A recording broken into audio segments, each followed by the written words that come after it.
बिस्मिल्लाहिर्रहमानिर्रहीम रब्बिश्रह ली सदरी वयस्सिर ली अमरी वहलुल उक़दतम मिन लिसानी यफ़क़हू क़ौली। सदक़ल्लाह। नाज़रीन, मैं हूं मेरा अमरीन। एबी न्यूज़ की एक्सप्रेस बुलेटिन में आप सबका तहे दिल से इस्तकबाल करती हूं।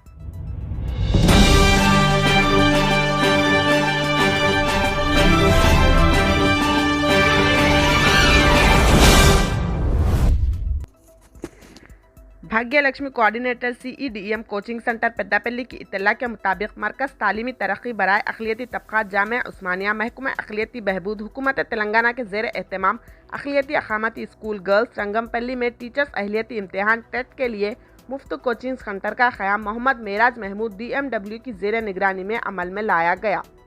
काबिल और तजुर्बेकार माहिर असातिज़ा की खिदमत इसमें हासिल रहेंगी। जो तलबा कोचिंग के लिए ऑनलाइन रजिस्ट्रेशन करवा चुके हैं वो इस सुनहरे मौके से इस्तेफादा हासिल कर सकते हैं। तेलंगाना के निज़ामाबाद शहर से ताल्लुक़ रखने वाली हिंदुस्तानी बॉक्सर निखत ज़रीन ने तुर्की के शहर इस्तांबुल में जारी वुमेन्स वर्ल्ड बॉक्सिंग चैंपियन के 12वें एडिशन के फाइनल में रसाई हासिल कर ली। निखत ज़रीन ने शानदार कारकर्दगी का मुजाहिरा करते हुए 52 किलोग्राम वजन के ज़मरे के सेमीफाइनल मुकाबले में ब्राज़ील की कैरोलिन डी अल्मेडा के खिलाफ 0-5 से कामयाबी हासिल की। नाजरीन, हमारे चैनल को सब्सक्राइब, लाइक और शेयर करना ना भूलें। इंशाअल्लाह कल फिर मुलाकात होगी।